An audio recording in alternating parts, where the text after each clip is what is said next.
This morning, I want to take you through, one of the reasons why we struggle with lots of issues in our lives is because sometimes we do not understand our makeup, how we are made. And when we have problems, we try all the different options. As you know, any problem, for you to solve it effectively, you need to go to the real problem, not something else. So with the presentation that I'm going to make, I'm hoping to be able to help you to find out where the problem could be so that we go straight there instead of beating about the bush. The other thing, the reason why we take a bit of time before counseling to teach is because we believe in understanding. We don't believe in mesmerizing you with prayers, shaking you and casting demons out of you and say, go, you are fine.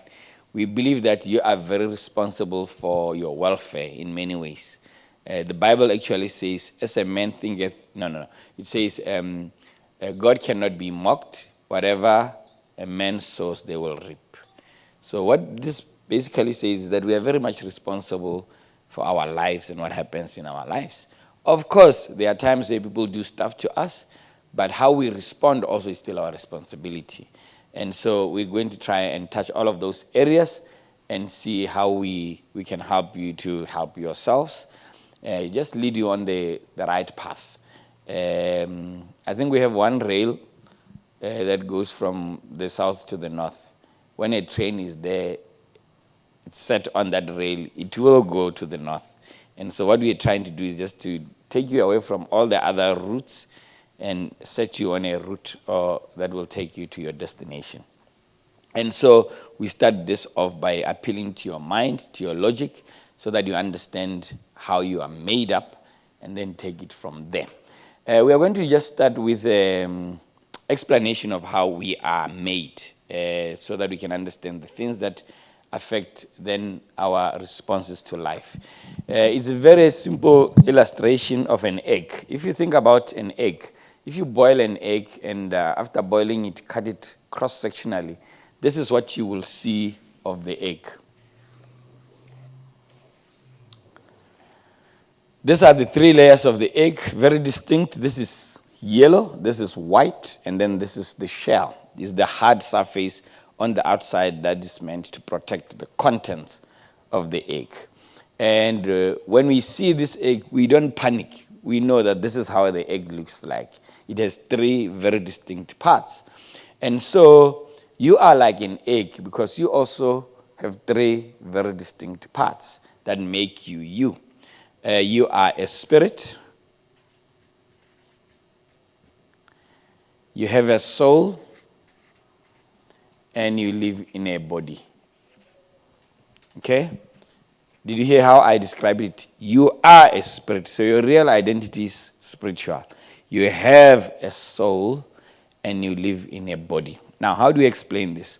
When God decided to make us, he said, let us make man in our own image. And the Bible says, in his image he made man. Male and female he made them. That is how God made us. We are made in the image of God. So at the core of who we are people who are made in the image of God. And we know what happened. God then put us in a garden where we were to exercise our free will, because part of the image of God is that God has an ability to choose what he wants. And being made in the image of God meant that God had to be consistent to his character. He had to give us the ability to choose, even if it meant choosing against him. And so he planted a garden in Eden and planted all kinds of fruit trees in there. And he said, you can eat any tree, any fruit of the tree that you want except one, the fruit of the knowledge of good and evil. This was to test our free will, whether we will obey him or disobey him. You know what happened? We disobeyed him. And when he disobeyed him, he had to chase us out of the garden because there was another tree there called the tree of life. If we had eaten that tree of life after eating this after becoming evil, we will have been eternally locked in our sinful state and never be able to be redeemed. So God takes them out, and there's an angel that guards the entrance of the garden so that they don't go back and be eternally locked. So in all of this, it was the love of God.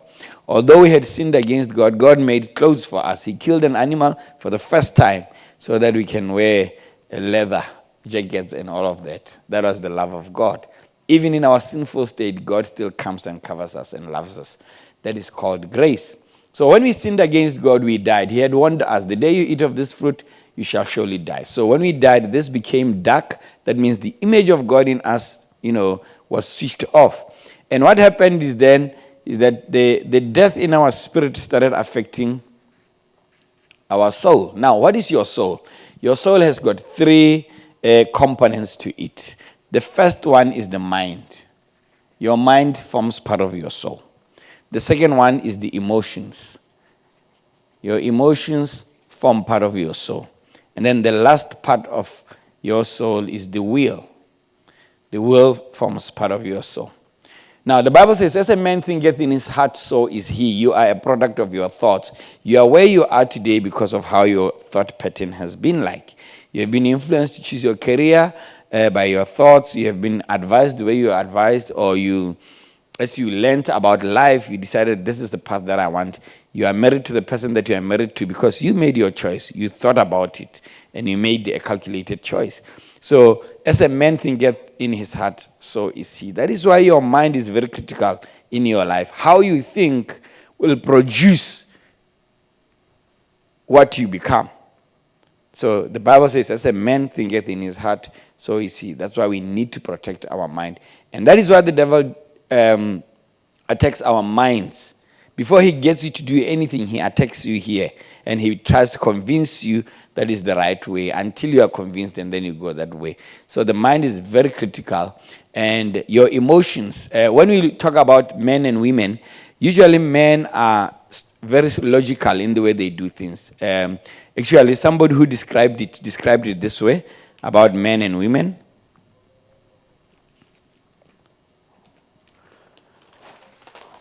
They say men think in straight lines, okay? That's what they say. And don't think it's an insult, ladies. And they say women think in circles, okay? Now, I can explain that. Why do they say men think in straight lines? Let's say you have a situation here. You have a child and the child dies, okay? This is a situation that affects you and your man. You are a lady.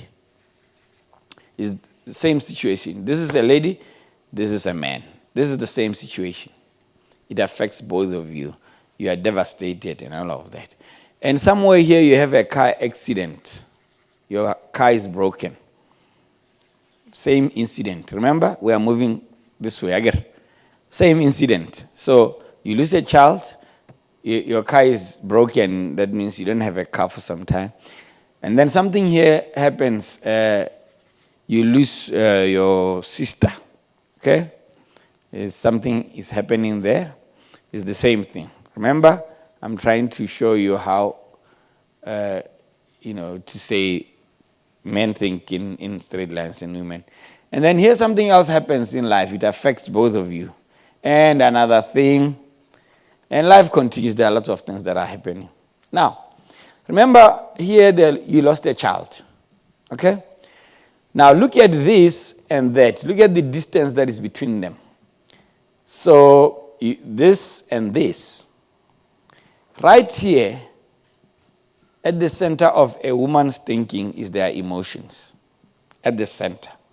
So, when this thing happens, it connects very strongly with your emotions. Okay, as a lady. When this thing happens, it connects very strongly with, and it just goes on like that. Everything is so closely connected to your emotions. So if you look at the distance between different aspects of life, it's similar.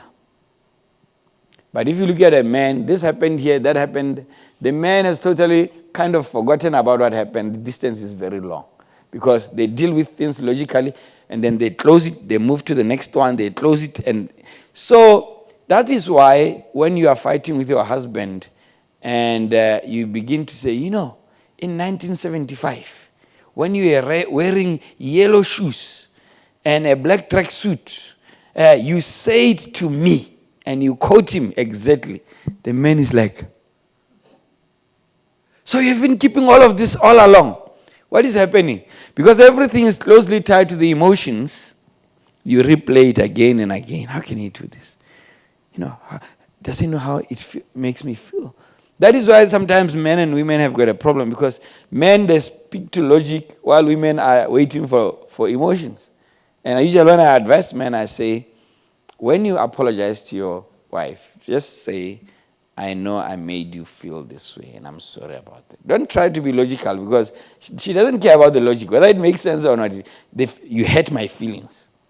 Okay? And when you want to understand your wife, you ask her, when I did that, how did it make you feel? And for you wives also, when you explain situations to your husband, you must say, when you say that, this is how it makes me feel. When you dismiss me when I'm asking you and you don't answer me, it makes me feel I'm not important. It makes me feel that you don't value my opinion. It makes me... So you are communicating feelings. So now he starts thinking, I just thought, because we have spoken about this thing in the past, she gets it. No, it's how it makes you feel. Anyway, I didn't intend to dwell much in that. So we need to understand these differences, because God made us different. I agree. God removed you from us. So part of us, our emotional part, was taken and given mostly to you, and we are left with the brain. Anyway, so this is where you are. As a man thinketh in his heart, so is he. How you feel, I was trying to explain the difference, that the others are stronger on the mind while the others are stronger. But both of us, we have both. Now, how you feel and how you think then influences the choices that you make in life. And the choices that you make in life will create a series of habits. Those series of habits will connect to form your personality. Okay? Now, personality is comes from a Latin word, persona, which means mask. Okay? So what this means is that in life, we usually try and find out what is acceptable, what is needed, how can I present myself to the world so that the world accepts me. And so that's why celebrities and all of these people that we think are something, we tend to copy some parts of them so that we are presentable to the world and we are accepted by the world. So personality is largely pieces of people that you take from different and you make up yourself. And then you present that is how you present yourself. The other thing also is, what that will happen is that your character also will be developed as you experience certain things in your life. Now, all of us, because of the evil world that we live in as a result of our spiritual death, we have what we call knots in our souls. Okay? What are knots in our souls? Just as you know, physiotherapists, they tend to break the knots in our bodies. Your body knots because of maybe how you see it, the stresses that you have, and you go to a physiotherapist. What does she do? She starts working on it. What is she doing when she's doing that? She's breaking the knot in your muscle. And when your muscle is knotted like that, the blood flow is not so good, just all around. You feel tired. You don't, the brain requires sufficient blood flow to it so that oxygen runs around the brain and you think more clearly. So when you have knots, the blood flow is not as good, and so you don't relax as much. You are easily stressed, you are irritable and stuff. But as you go for physio or massage, they start breaking those, and then you feel better. That's why after massages and physio, sometimes you just want to sleep. You just fall into this amazing, nice sleep because blood is flowing nicely and there's clarity in your mind. So this, just as our bodies can have knots, our souls also can have knots. These are poisonous things that have knotted in us, and they make it very difficult for us to function in terms of who we are, in exhibiting the goodness that comes from the fact that we are made in the image of God. And if you leave these knots, when you leave a knot somewhere in your body and you don't break it, it tends to grow. Is that right, physiotherapist? It tends to grow over time, and it becomes so hard, like a brick, when you haven't, done something about it. So knots in us also tends to grow, and they become seeds in us. So the knot in your soul will become a seed, and that seed will become exactly what was planted in you, whatever it is that made the knot come in the first place. And so it will grow into a tree. And once the tree has fully grown, what do you have now? Fruits that come from that tree. Now, we know that every seed bears fruits according to every tree bears fruits according to the seed that was planted in it. If this is unforgiveness, bitterness, you become a very bitter person, a very angry person, a very irritable person. So whatever has been planted in your soul tends to manifest itself in your life. And people see this and they judge you based on the fruits. The fruits is what everyone can see.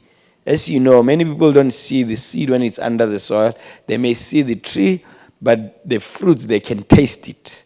How do you taste a fruit? For you to taste a fruit, you need to be very intimate with the fruit. It has to come close to your mouth, and then you begin to taste it. You may look at a fruit and you think, this is a nice orange or nachi. And then when you put it to your mouth, you realize, oh no, it's a terrible lemon. I can't have this. So what is this saying?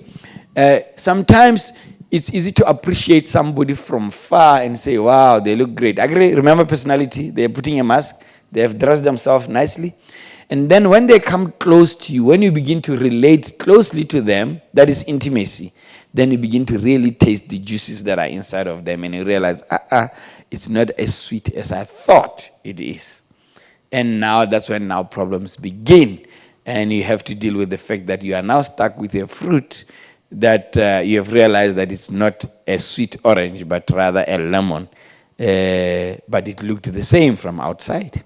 And so it's because basically people have got issues that are unresolved. Now, when you are dealing with fruits, you may take off the fruits of the tree to deal with them because you don't want this lemons. They're making your yard dirty because no one is eating them. I'm taking them off. Great. You won't have lemons for some time. But what happens next year? When a season of fruits come, they come again. So you have this recurring behavior that comes in a person's life because so long as the roots are still intact under the soil and the tree is standing, the fruits will come. So many times you try and deal with behavior, which is the fruits, the results of something deeper, and we don't succeed. Even ourselves, we don't succeed changing ourselves because we just want to change behavior. When you are angry, you want to count up to 100, but you don't deal with the reason why you are angry. And that becomes a problem. So what I want to show you is how to deal with the root problems that we have in our lives. Now, when we are talking about roots, we are talking about things that come from a very young age. A research that was done on personality traits found out that from the age of 0 to 3, 50% of a child and the outlook of life in a child's life is settled. That is serious. By the time your child turns 3 years, they have observed life, whether they were loved, they were cuddled, they were shown love, they were played with, all of those things, they are already wiring the child to say, okay, life is like this. Life is full of love, life is full of neglect. All of those things. By the time you turn 18, they say at least 90% of your character is set, is settled, it's cast on stone. So we are largely the product of how we grew up. The things that happened in our lives have shaped who you are today. Do the genes matter? Of course they matter. Our genes, our makeup, all of that is very important. But it has been found that our experiences in life has a much bigger influence to how we will become more than the genes that we carry. So when you talk about foundations, where does our foundation start? It starts with family. That's where our foundation starts. Now, family is supposed to give us 3 basic things in life. The first one is a sense of belonging. A child must feel like they belong from home. They should not feel like they were just taken from somewhere and now they are in this family where they don't matter. And that is the responsibility of the parents in a home to make a child belong. They must create an environment where a child feels like they belong. It doesn't mean a child is not disciplined, but largely the child must feel they belong. If they do not feel they belong in the family, they're going to look for that belonging somewhere else where it's dangerous. So because of the brokenness, because of the sin that I talked about, unfortunately, many of our parents themselves were never made to feel like they belong.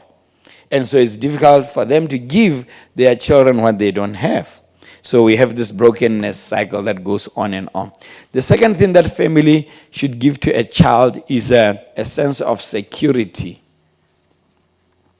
A child must feel secure from home. One of the reasons why we have many insecure children is because parents are busy chasing careers, they are busy chasing money, they are busy chasing all kinds of things, and they don't have time for the kids. There's nothing wrong with trying to make life and the future for your children.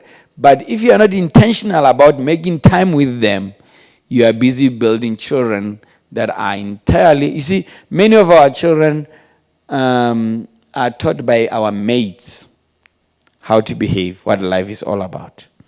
And so parents don't have the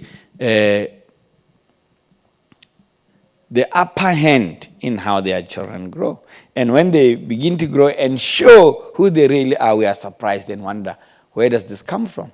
We were never involved. Remember what I said, between 0 to 3 and then up to the age of 18, that is very, very serious.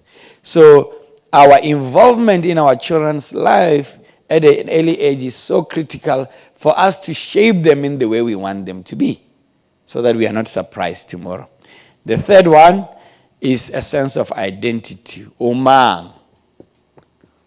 You see, I have been counseling young people for years and years, and again, young people who are broken come to me and they say, Pastor, I want to know who my father is. I've been asking my mother, whenever I ask, she says, I want to insult her, but I can't. I've been trying to ignore this thing. I really want to know who I am. You see, God has made it. It's something in us that wants to connect to our roots, where we come from. And if that part is missing, we find that we are trying to... One of the reasons why our young people are trying this behavior, gangsterism, all kinds of things, they are trying to be somebody, is because these three have not been settled in them. And it is the responsibility, first of all, of parents, because that's the foundation. And then the second group of people that are responsible for giving children this are teachers at school. Yes, teachers are very critical in this. If a teacher says to a child, so kwena usikopo uta pasa tota. Okay? What is this doing to the esteem of the child, to the security of the child? Okay? And then tomorrow, another teacher says something similar. They begin to believe that they are, because of the shape of their head, they are not worth anything in life. And so they give up in life. So it's teachers. And then the next group of people is churches or pastors, because they play a very critical role in building lives, or the community in general. So all of these things. Now, when a child is growing up in a broken family and they go to teachers who are frustrated because they are not being paid properly and they are always saying, go fail, let go alone. All kinds of things. And the community is also broken and the churches are also abusing them. It's all broken. Where is the hope? Where is the hope for this child? They grow up and they become things that we wonder, where does all this come from? It's because the foundation failed. Now, when we have failed our children to give them this, and when I'm saying our children, I'm talking about current children, but also you, when you were a child. Or as some others say, when you were a children. Again, You are a product of where you come from. So you begin to look at your children and look at yourself and say, but what shaped me? When we have failed to give our children this, what happens in our lives is that we have something that is very, very terrible, which is called rejection.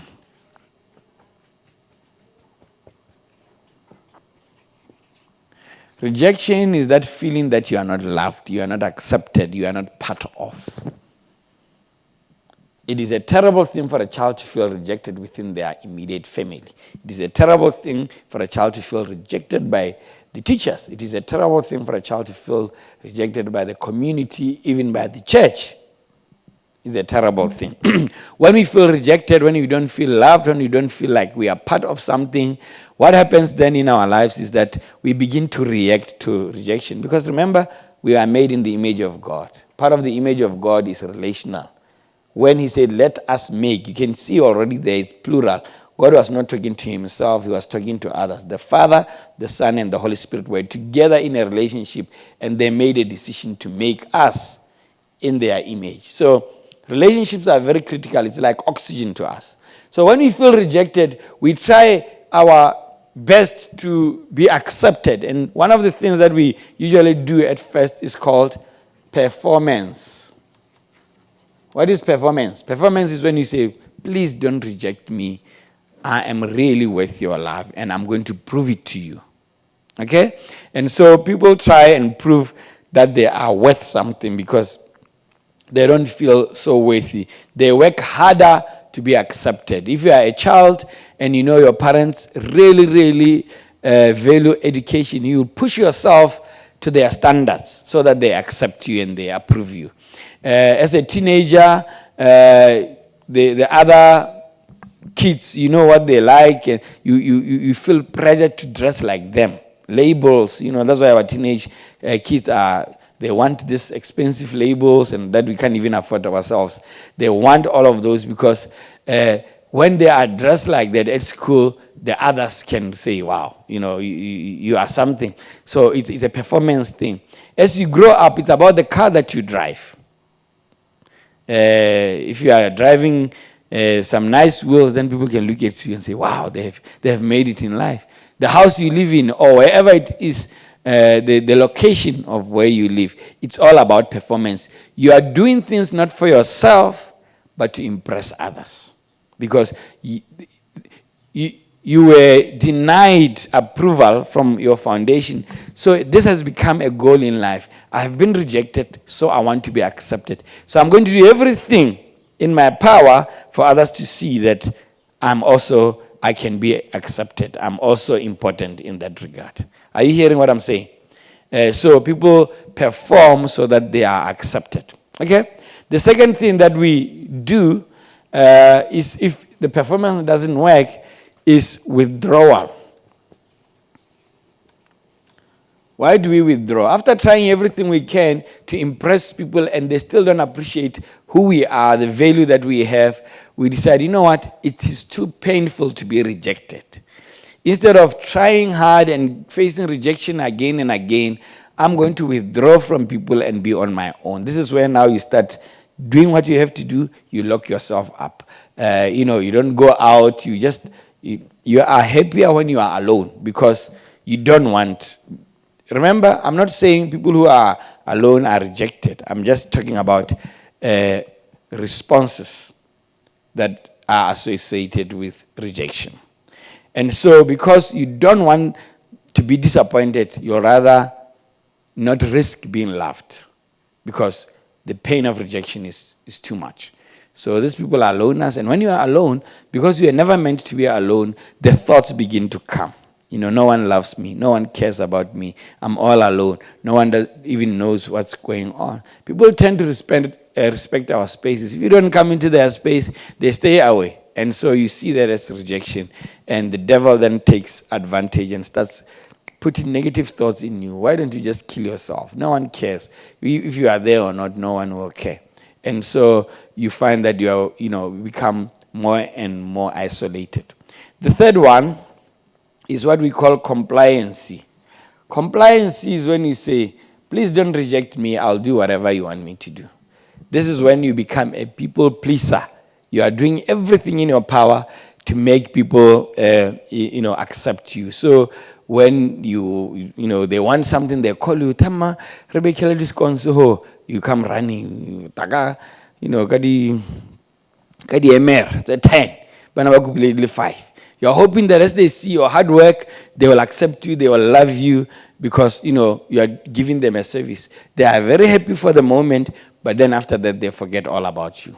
Because it's not, they remember you when they need your services. So you find again and again that people use you. They have you around because of what you can offer them. They don't genuinely care about you, about your welfare, but more about what you can do. This hurts you more, and it may now take you back to withdrawal. It's a very terrible thing. Now, when all of this have failed, then you may go into another mode, which is self-destructive and also distracting to others. It's called criticism. Criticism is when you say, okay, you have hurt me, you have, devalued me, you have not listened to my emotions, now I'm going to do the same thing to you. I am hating inside, I'm going to hurt you. This is now when you look for any negative thing, or when people are celebrating, you are always looking for something to discredit them with. Your tongue becomes venomous. It becomes, you spit all kinds of poison to destroy those that, you feel they need to feel the pain that you are feeling. And it's a very, very destructive situation. And people avoid you because they know when you are around, you will always explode. So these are the 4 main responses to rejection that we can look at in ourselves and also look at in other people and begin to analyze and maybe help them better. Now, I want us to go back to our original picture of the egg. When we come back here, what I've just been discussing is that the things that happened to us that are negative are now beginning to manifest themselves here as the results of rejection. We see these things in our lives, and it's very, very clear that we are actually responding to something that is buried deep down here. Now, we know that in John chapter 3, Nicodemus came to Jesus by night, and he says, we know that you are a teacher from God, for no one can do the things that you are doing unless they are from God. And Jesus' response is, unless a man is born again, they cannot enter the kingdom of God. Okay? Now, what is Jesus talking about? It confused Nicodemus, who was a teacher of the law, by the way. He was a rabbi, a very respected figure in the Jewish community, who was working with the temple and was part of the Sanhedrin, which was also a governing body in Israel during this time when they were under the Roman rule.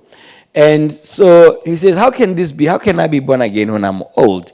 Do you mean that I need to go back into my mother's womb and be born? And Jesus explains, no. Unless a man is born of water and the Spirit, they cannot enter the kingdom of God. So with this picture, what was Jesus really talking about? God in the Garden of Eden tells Adam, the day you eat of this fruit, you shall surely die. Again. And they died spiritually. They didn't die physically. Actually, Adam lived for about 930 years, physically. You see, we are dying earlier today because of the effect of sin over the generations. So he lived for a long time. He did not die physically, he died spiritually. The spiritual aspect of him died. So what is Jesus talking about when he's talking to Nicodemus? He's saying, since you died in Eden, you can live again. The death that happened in Eden can be taken away.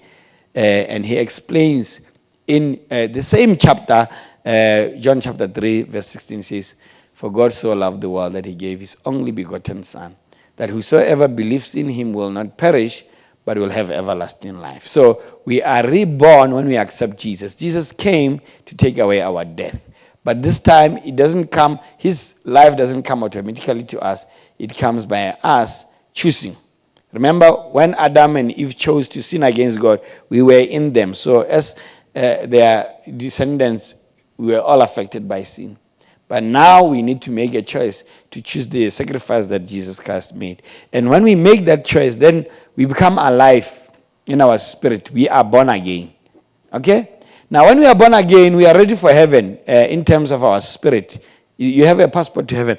But your soul, this part, still has its knots that you need to work with. That's why Christians have issues and they struggle sometimes in relationships and stuff. Why?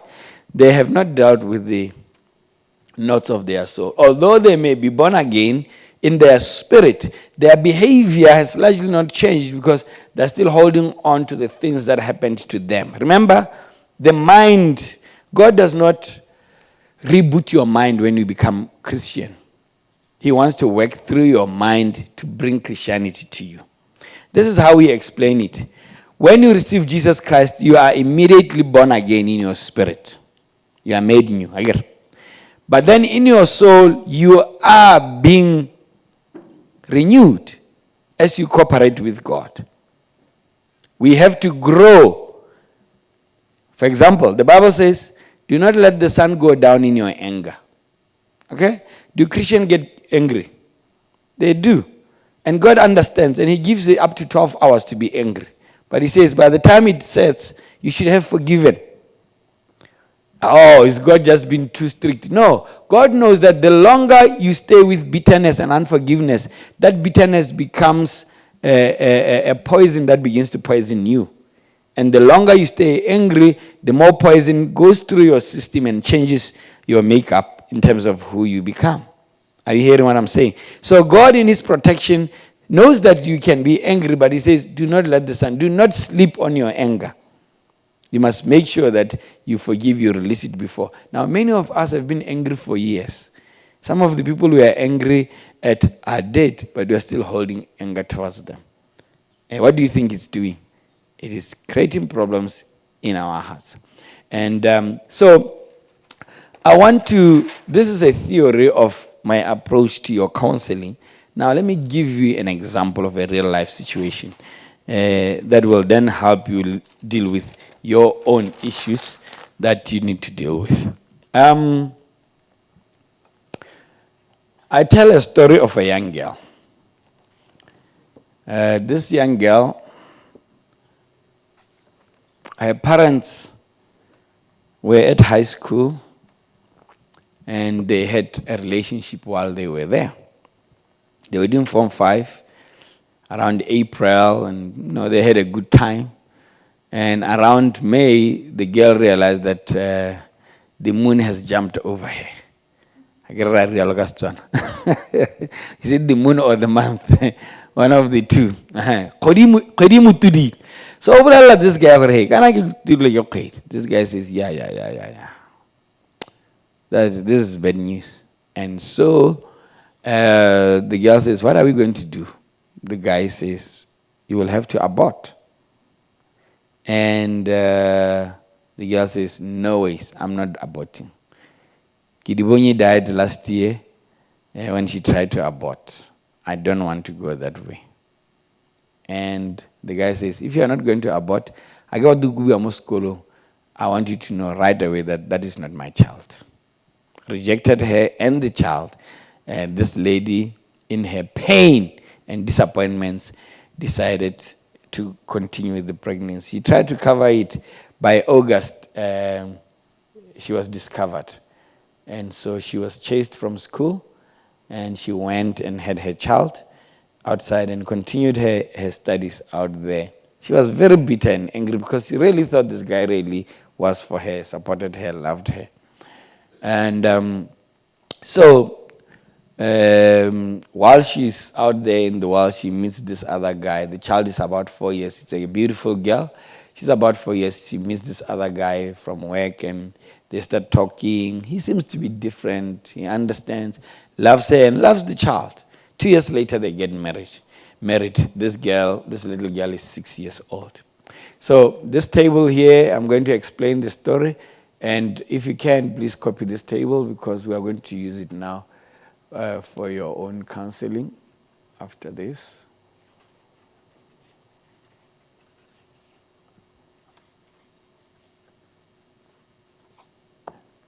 All right. So when this girl is 6 years old, they get married. The lady works far, so she wakes up early in the morning and tells her husband, please, around 7, wake up the child, bathe the child, and walk her to the preschool, which was not too far from him. And this is where the problems of this little child started. When this man was bathing this child, he will touch her inappropriately, and molestation started and grew over the years to terrible things that just broke this child. So from the age of 6, this girl is molested by her stepfather. That is at the age of 6. That is the incident that happens in her life. And when this thing happens, this girl is confused. She's confused because of the different messages that she's getting. If you ever tell anyone, I'll kill you and your mother. Come also, he comes with sweets. I love you. Here are sweets. Come so, here's money. Go and buy whatever you want. He's sending different signals because he's doing something wrong, so he's trying to manipulate the child. So the child is confused. The child is also hurt emotionally and physically, obviously because of this whole thing, and she becomes bitter as a result of this thing. Now, every time something terrible happens in our lives, we take measures, we decide certain things to help us cope in the future. When something traumatic happens in our lives, we decide, okay, to avoid this pain, I'm going to do this next time. And so we begin to make decisions about our lives, how we will run our lives from a young age. Remember what I said about the age of 3 and 18? So our minds begin to be programmed by the things that happen in our lives at a young age. So here comes the programming. The first thing she decides, you know what? In life, you can never trust anyone. So that is the first programming that happens in her mind. I trusted this man. I thought he was a loving man, caring. I thought I was also going to have a daddy. He was just a wolf in sheep's clothing. All along, all he wanted to do was to abuse me. And now that he's in the home, this is exactly what he's doing. No matter how people look on the outside, never trust anyone. One of the reasons why we have trust issues in this world is because we have been hurt by the people that we trusted. And so she doesn't trust anyone. The other decision that she makes is that, you know what, I will rebel against this man. Why should I listen to him when he has done this? So a spirit of rebellion begins to be inside of her. She just rejects, doesn't listen, just, rebels. The other decision that she makes is that men are evil, so I hate men. In my life, I don't want a man. So she was happy with her mother for 6 years without any problems. She felt loved, she felt covered, she felt understood, and she really thought having a daddy will make it even wonderful. Now look what has happened. So she hates men. As she grows up, because she hates men, she rebels against people, and also she doesn't trust people. She develops what we call an independent spirit. What does an independent spirit do? It says, I will do my things my way. People cannot be trusted, so I will not trust anyone with my things.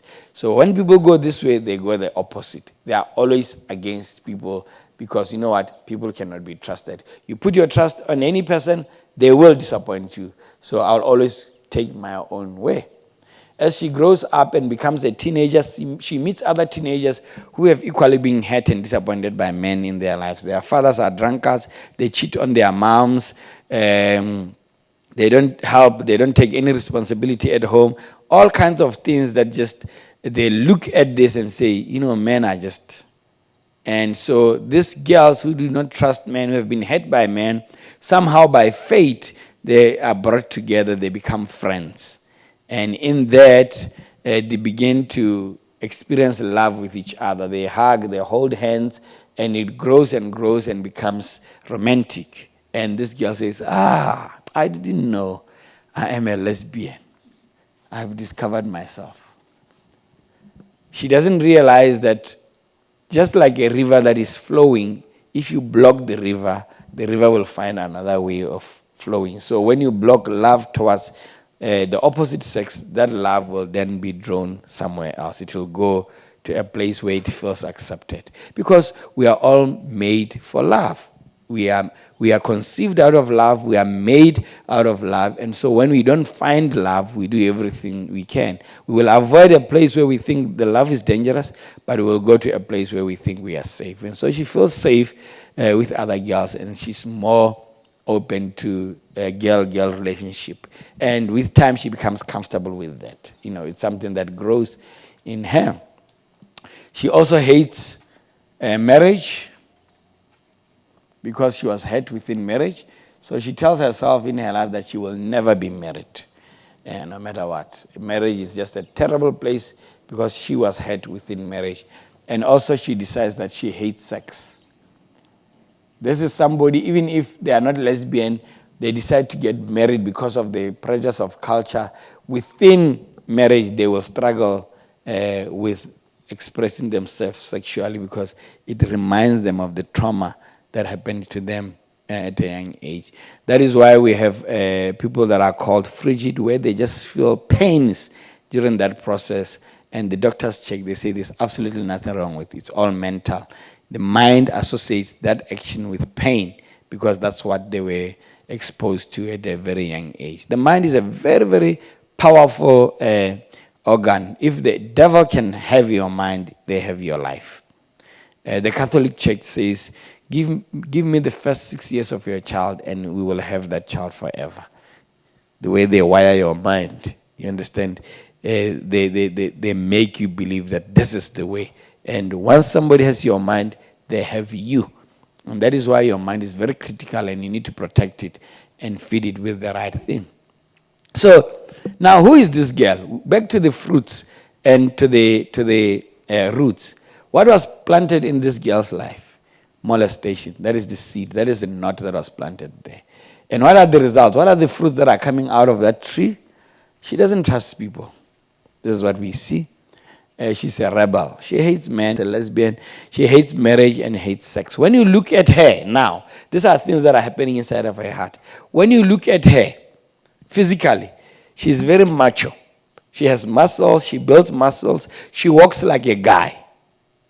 She has, oh, sorry. I just discovered all the ladies here have short hair. I didn't think about it. But anyway, she has short hair. She doesn't want to keep long hair like she's rejecting everything that is lady-like because she doesn't want to appear weak. Ladies are weak. People see that weakness and they take advantage of it. So she keeps short hair. She has tattoos all over her body. She walks like a guy because she doesn't want anyone sneaking on her and thinking she's a lady. Ladies are weak. So she has built up this personality of a strong person who wants to protect herself. And she's doing all of these things to survive. She has to show the world that she's strong. But inside, when she goes back at home at night, she takes off the mask, all of this macho-ness, and she's broken inside. She cries every night. She thinks of suicide many times. People do not know. On her arm, she has cuts where she cuts herself with a razor. Very thin cuts. What are these cuts for? When she feels pain physically, her attention is diverted from the inner pain. And so she can concentrate on the pain that she feels. But she gets addicted to this pain to try and numb the pain that is inside of her. This is things that are happening. She hates herself. She wants to feel pain in her body so that her attention is diverted from the pain in her heart. It is terrible. She looks like she's making it in life. She looks strong. She's independent. She's working hard for herself. Remember, she doesn't want any man in her life. She doesn't want to rely on anyone. So she works very hard to prove that she can make it in life.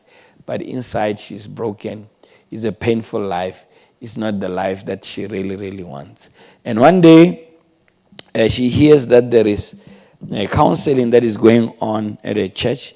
The pastor there, can help you deal with your brokenness. And she knows that she needs this, but she hates men. She doesn't trust anyone. She has never told anyone about her issues. She doesn't want to. But this urge continues to grow because she realizes that she's at the point of serious self-destruction. And she makes an appointment. She comes to church. And she knocks at the office of the pastor. The pastor welcomes her. She sits down. She's dressed like a guy with baggy pants that are up to there. She sits on a chair like she just doesn't care. And the pastor says, okay, let's pray. And the pastor prays. After he prays, the pastor looks at her and says to her, God is your father and he loves you. The pastor felt an urge to say this because he could see brokenness in her. And so he wanted to make her feel good and welcome. And he didn't know that was wrong words to speak at that particular moment. Well, they were wrong to her, but actually they were the right words. As he says, God is your father and he loves you, this girl just explodes in anger. And she starts insulting. She's uncontrollable. It's like just an animal was just awakened in her. She starts swearing and insulting, and the pastor is just like shocked and starts moving back because he thinks, lightning will strike. And as he waits upon the Lord, he feels this amazing love flowing from the Father coming down on him to her. And he's confused. God, this lady is insulting you. Why is there so much love? And God says to her in a still small voice, she's not insulting me. She's insulting who she thinks I am. What happened? When this man was molesting her, he will say, I am your father and I love you. And this is what people who love each other do. So when you mix the word father and love, what is coming? Pain. And she has told herself that no one will ever do that to her again. So this connection of these two words and it helped because then the pastor wanted to know what happened.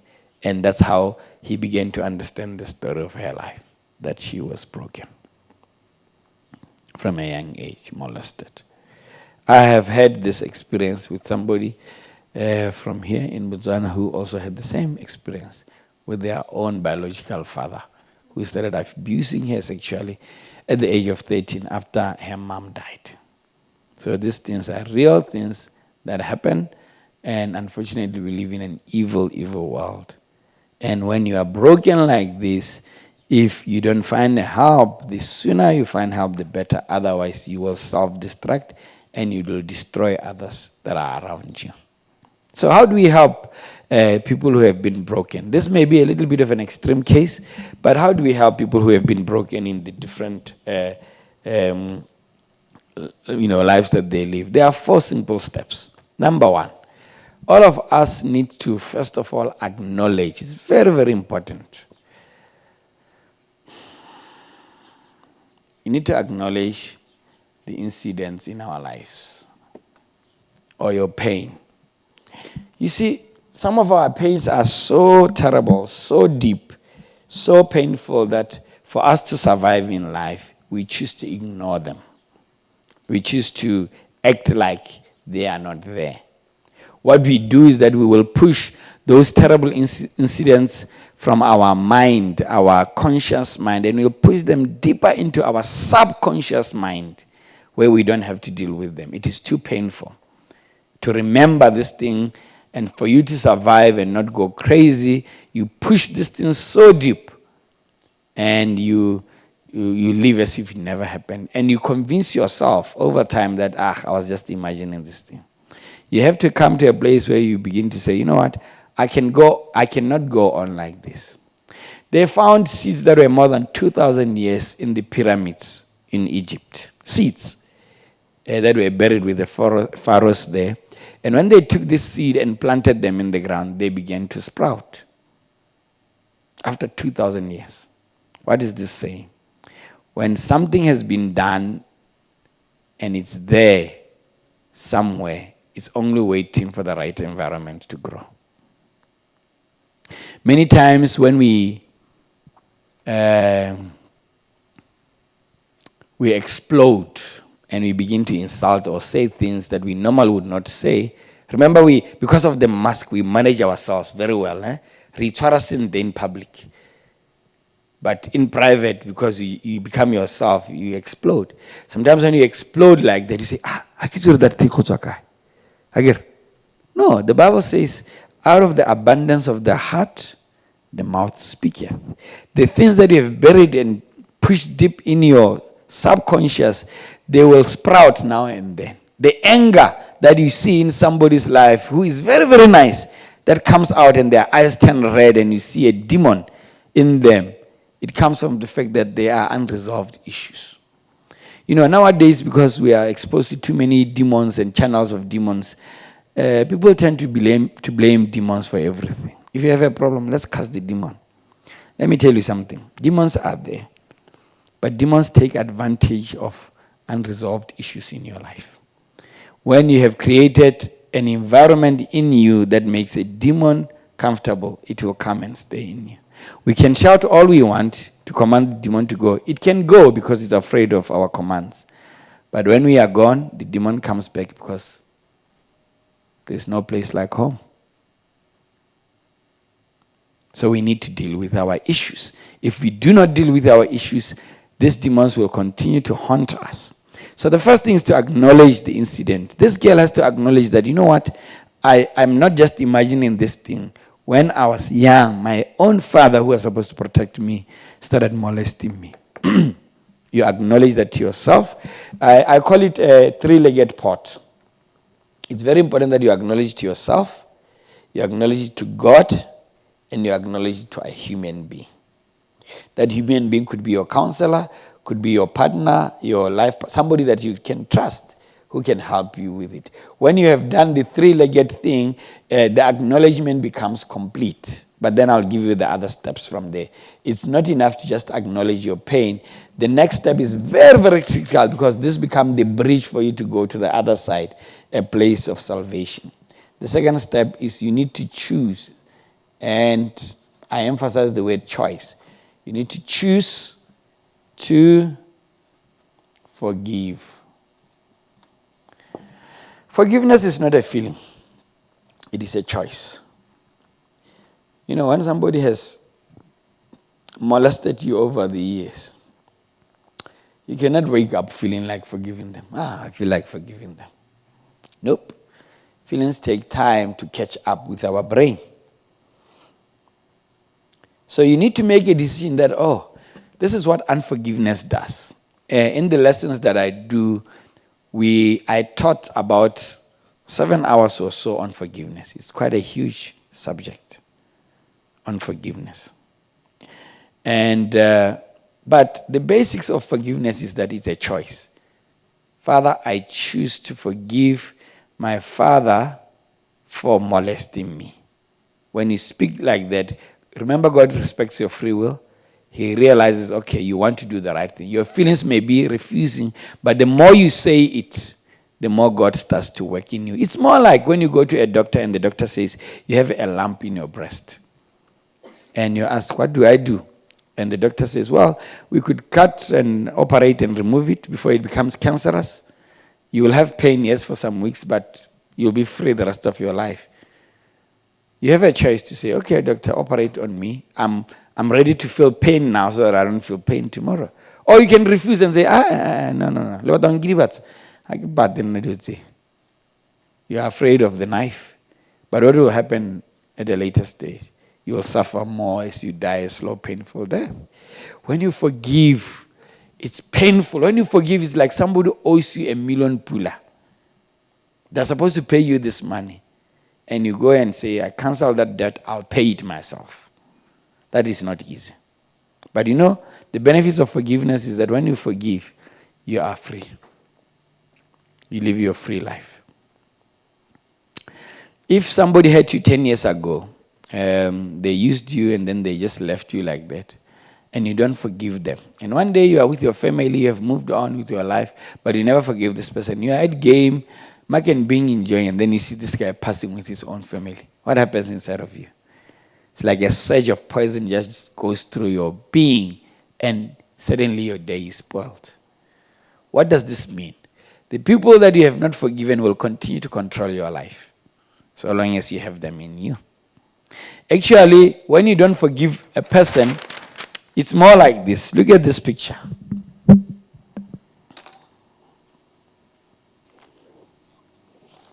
Let's say this is your heart, ne? In your heart. Okay? In your heart.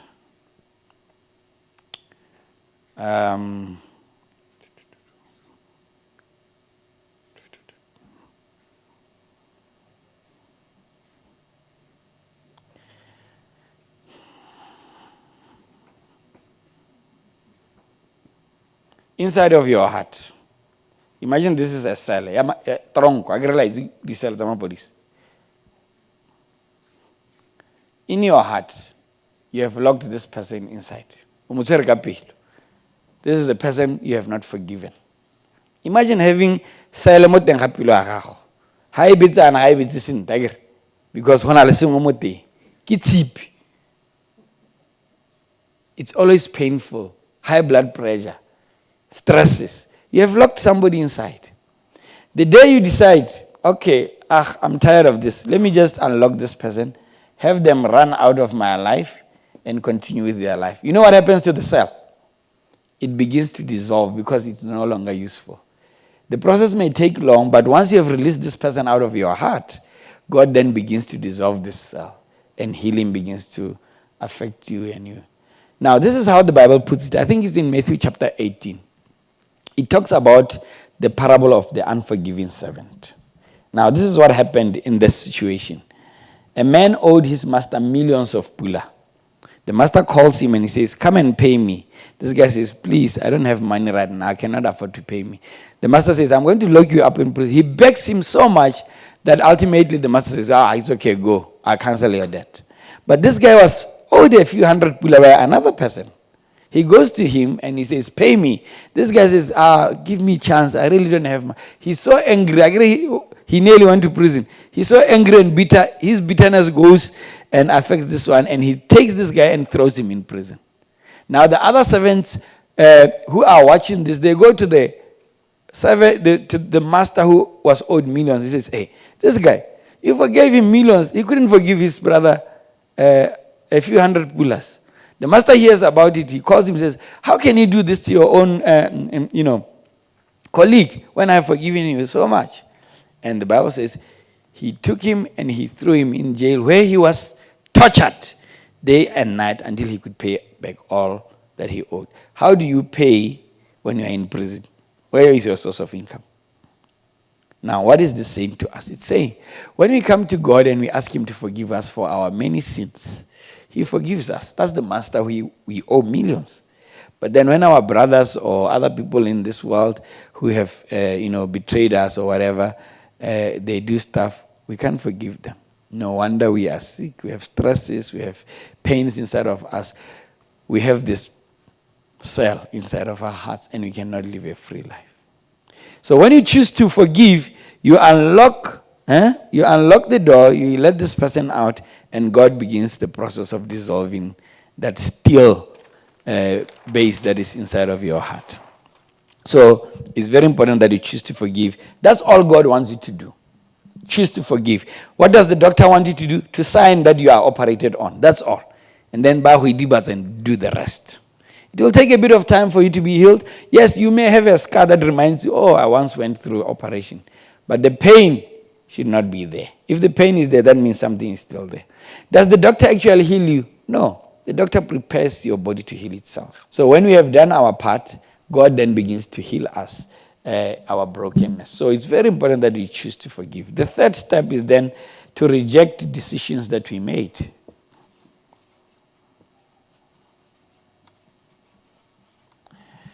Now, why is this important? Romans chapter 12 verse 2 says, do not conform any longer to the pattern of this world, but be ye transformed by the renewing of your mind, so that you may be able to know the good, the pleasing, and the perfect will of God. What is this talking about? Okay, let me paraphrase the verse so that you understand it. Do not conform any longer to the pattern of this world. In other words, do not continue thinking the way this world has taught you to think.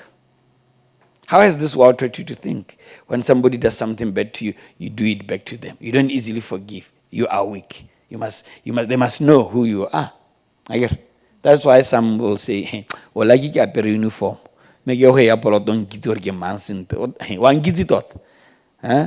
The world has taught us to be like that, to take pride in the evil that we can do to other people. That is how we are trained. So God says, stop thinking the way the world has trained you. In other words, all of the wiring of your mind that has happened up to now that you are a Christian, you cannot continue thinking like that. Stop thinking like that. And here are the benefits. Do not conform any longer to the person, to the pattern of this world, but be ye transformed by the renewing of your mind. In other words, allow your mind to be retrained to think differently, the way God thinks. How does God think? He says, when somebody has, when your enemy treats you badly, you don't treat them badly. When they clap you one side, you give them another cheek. Do not let the sun go down in your anger.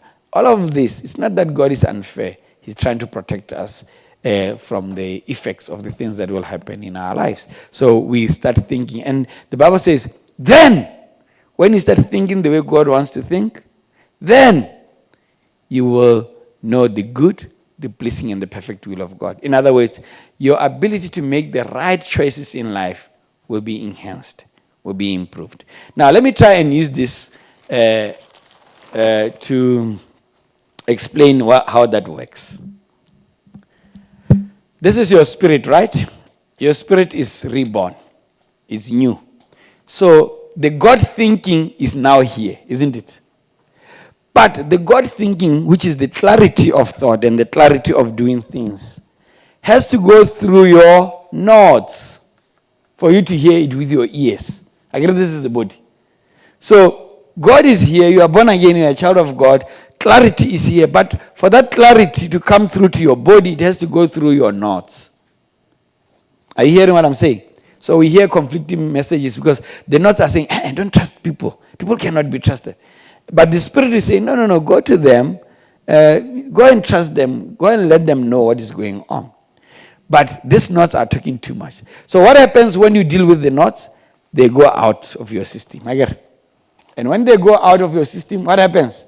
There's clarity. The sky is open now. There's clarity for your spirit to speak to your body and for you to hear clearly and to continue with your life. That's what Romans chapter 12 verse 2 is saying.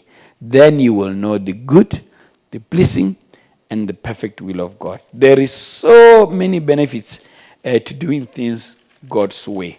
And I want to encourage you to do it that way.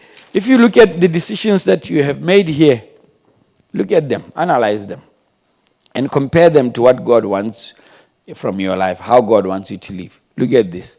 Does God want you to live your life without trusting? No. Does God want you to live a rebellious life? No. Does God want you to hate anyone?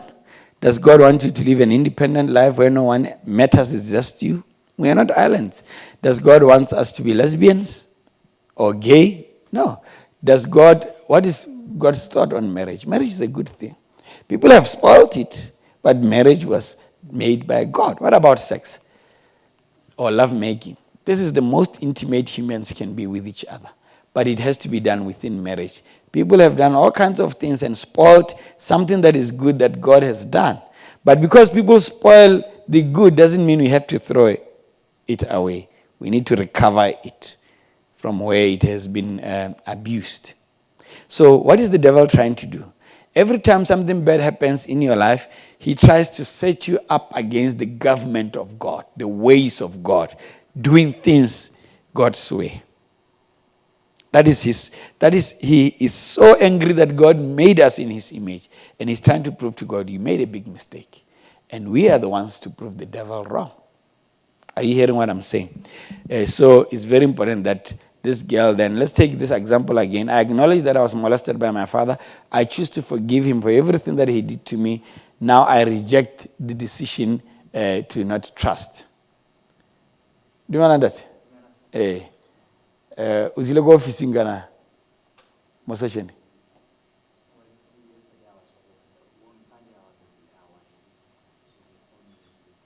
Oh, okay, please go to the office there on your left.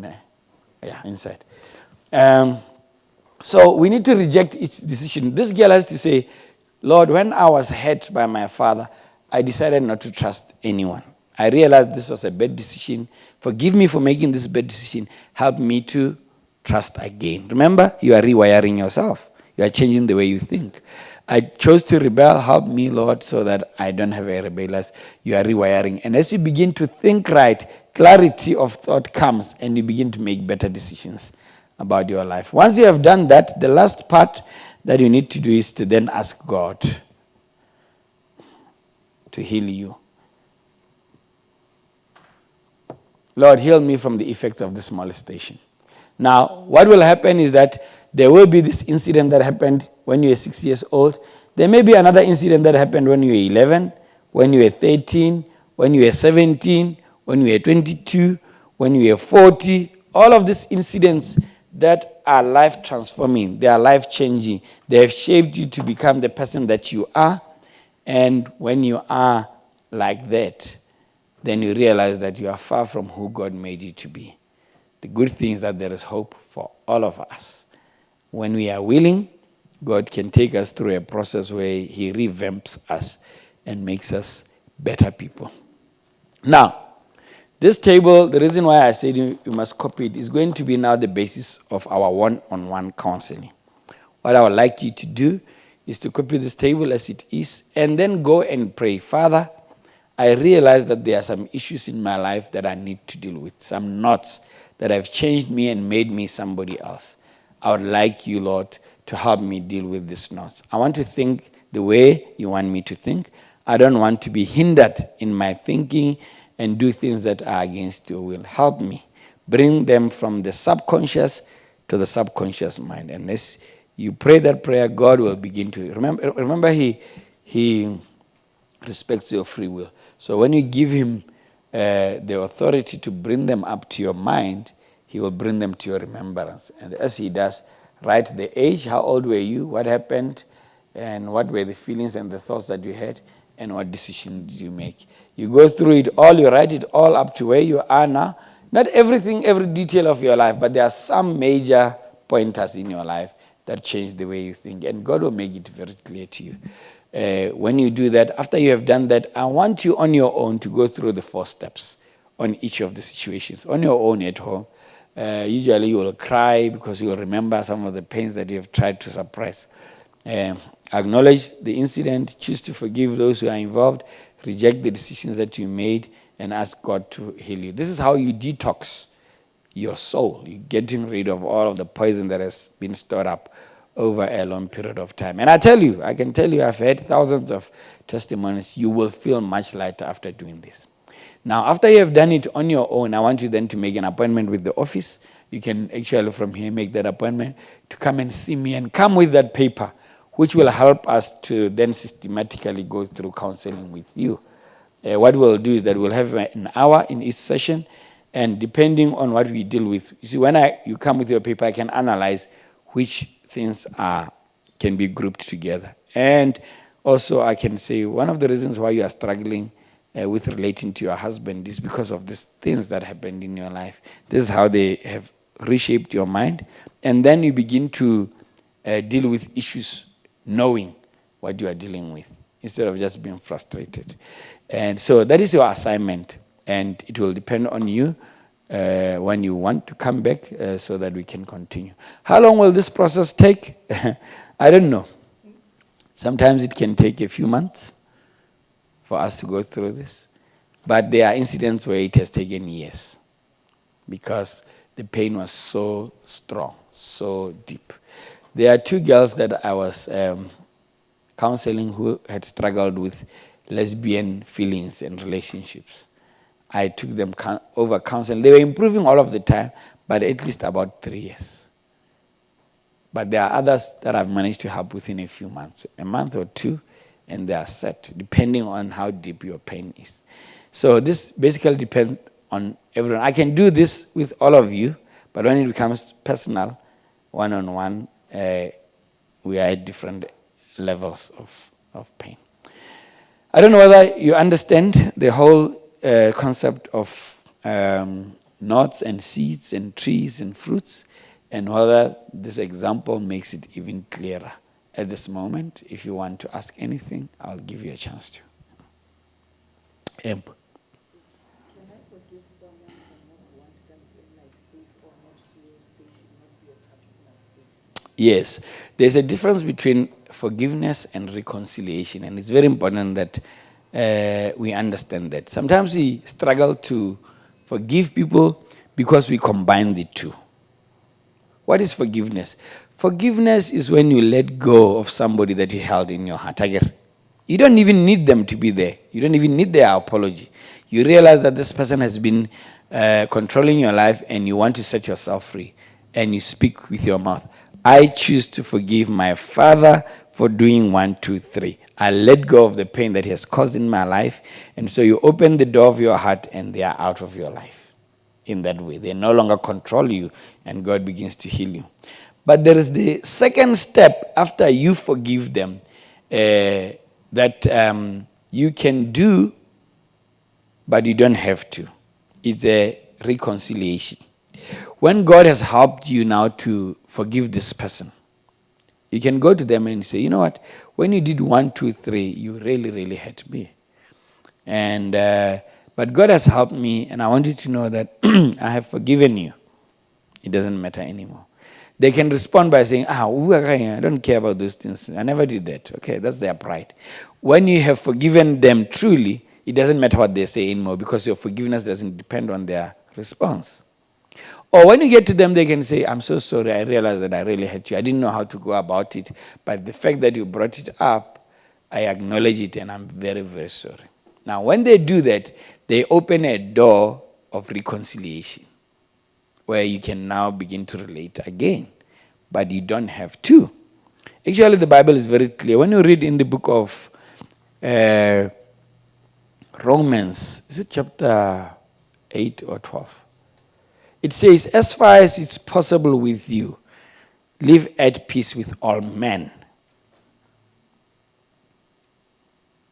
Now, when it comes to forgiveness, it says, do not let the sun go down in your anger.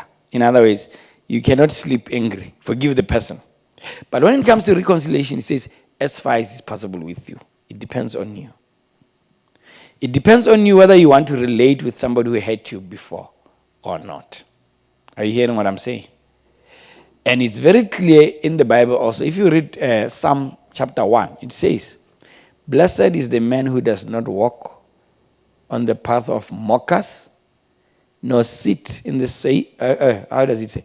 Blessed is a man who does not walk with wicked people, something along those lines, and who does not sit in the seat of mockers. So God is also concerned about the kind of group that you have. That's why I'm saying you don't have to reconcile. If somebody comes into your house and rapes your child and kills them and cuts them into pieces, God demands that you forgive that person. But he does not demand that you reconcile or have a relationship with them. Do you understand the difference? Why does God want you to forgive a person who is like that? He knows if you don't, you're going to damage yourself. So he wants to protect you. Will God deal with somebody like that? Oh, yes. He says, it is mine to avenge. God deals with every evildoer. And when he talks about those who offend, he says, be careful that you do not offend each other. He says, those who offend these little ones, it will be better for them for a bag of cement to be tied around their neck and thrown into the sea. He says it will be better for them than for me to deal with them. So there is comfort in knowing that God deals with all the injustices in the world. But he doesn't want you to carry that baggage. He says, my yoke is easy to carry, my burden is light. Your responsibility is to forgive. His responsibility is to make sure that there is justice. And he will make sure that justice prevails. Okay? Anything else? Anything of clarity? But did you understand? Does this connect somehow with you? With what happens in your life? Anything? M. Mm-hmm. Yes. Forgiveness is a command. A command. You see, sin, the definition of sin is that which damages you. When you don't forgive, you have bitterness inside, which grows. And that bitterness will not affect the person that you have unforgiveness towards. your children will suffer your bitterness. Yes. Because when you are bitter, it becomes you, it becomes part of you. So you snap at people, you are impatient with people, you are oversensitive, you are always defending yourself. And let me give you an example. Have you heard women say men are dogs? When a woman says men are dogs, do they have an experience with each man in the whole world? Maybe it's one or two or three who has treated them badly. There are some men out there who can actually heal you from the treatment of another man. But if you remain bitter, you will never discover that man. Because men are dogs. You have lived with all men. So God wants to protect you from yourself. If you stay bitter and in unforgiveness, everything around you changes. Let me give you an example. If you are wearing sunglasses that are red, and I'm wearing a white shirt, what color do you see? It will be pink or red, something close to the color of the clothes you are wearing. So the glasses that we wear around the world will determine how we see and interpret life. And so God wants to save us from that trouble. If we don't forgive and we stay in bitterness, we are damaging ourselves. There are many people who struggle with ulcers.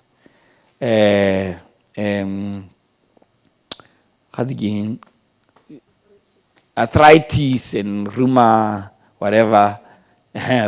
and all of those, that have carried unforgiveness in their lives. I'm talking about testimonies that have been proved.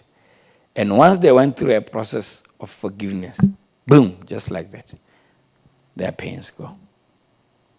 You see, when you look at the egg, your body, your soul, and your spirit are so connected. Simple thing. When you hear bad news, something that really, somebody that you were with yesterday suddenly died in a car accident, what happens to you? You may start having flashes, terrible headaches and stuff. Did anything happen to your body?